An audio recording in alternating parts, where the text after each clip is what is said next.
Bonjour à tous, c'est encore le Docteur VRV. Bienvenue dans cette nouvelle vidéo. Vous avez été nombreux à aimer la vidéo sur le traitement de l'air en milieu hospitalier. Aujourd'hui, on va faire une application parce que cette vidéo était plus théorique. Ici, on a une machine Busquets. Ici, c'est un peu ce qu'on appelle les CTA, les appareils de traitement d'air, mais elle est combinée avec une unité de VRV Daikin. Là, cette unité regroupe exactement tout ce qu'on a besoin pour le traitement de l'air en milieu hospitalier parce qu'ici, c'est une application hospitalière. Je profite donc pour vous montrer les différents éléments et un peu comment ça fonctionne. L'unité Busquets, en fait, c'est une unité complète qui regroupe tous les éléments. On va donc commencer par là. L'entrée d'air, et l'entrée d'air et... Lorsqu'on revient, vous voyez, on a des dampers là et l'air repris. L'air neuf et l'air repris. En fonction du dosage, on peut avoir un mélange particulier. C'est un peu ce que je vous ai expliqué la dernière fois. On a les filtres. On a deux couches de filtres. En fonction qu'on soit dans un milieu hospitalier, vous savez très bien qu'on a besoin d'une qualité de l'air un peu plus impeccable. C'est pourquoi on filtre avec deux couches.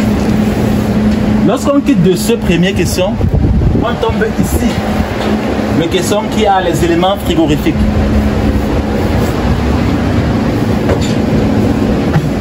On revoit nos fameux boîtiers de contrôle. On a 1, 2, 3 boîtiers de contrôle. 3 boîtiers de contrôle voudrait dire qu'on ait 3 kits de détente. Voici 1, 2, 3 kits de détente.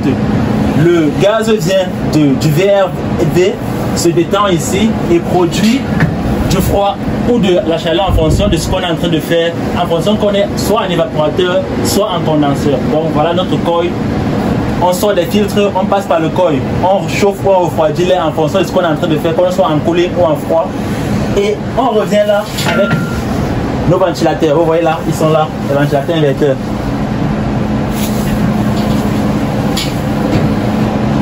On sort de ce compartiment pour tomber dans un autre compartiment.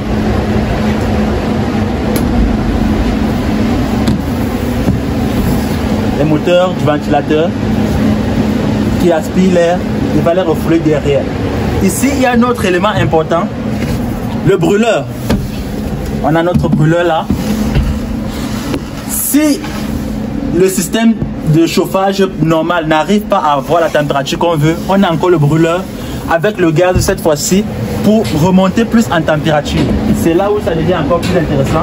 Vous voyez ici, on va cette fois-ci utiliser du gaz, on va faire brûler, un peu comme de la combustion, comme des machines simples à combustion, avec de la flamme cette fois-ci, on chauffe de l'air avec de la flamme, et c'est cet air-là qui revient.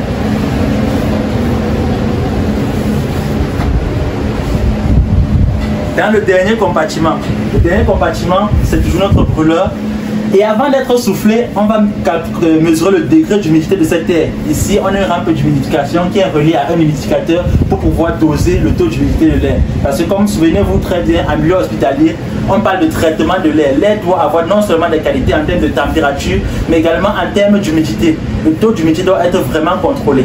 C'est ça qu'on appelle le traitement de l'air. Dans la dernière rempart, c'est l'humidification de l'air pour être soufflé dans les différents locaux à travers un système de réseau de gain. C'est exactement ça l'application. Je voudrais juste vous montrer encore le système d'humidificateur.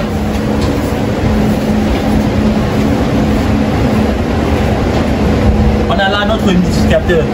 Une unité à un humidificateur, c'est comme ça un peu que l'ensemble marche. Maintenant, comment est-ce que c'est alimenté? C'est alimenté pour la production du froid. C'est alimenté avec des unités VRV qui sont dans ce local.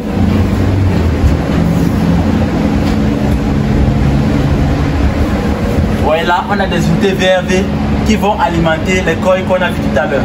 C'est vraiment une belle installation, c'est une installation complète du traitement d'air et je voulais vous montrer un peu en termes d'application du système qu'on a vu de manière théorique pour que vous puissiez voir. Donc c'était le Docteur VRV seul, on est fort, ensemble, on est invincible. Merci, ciao.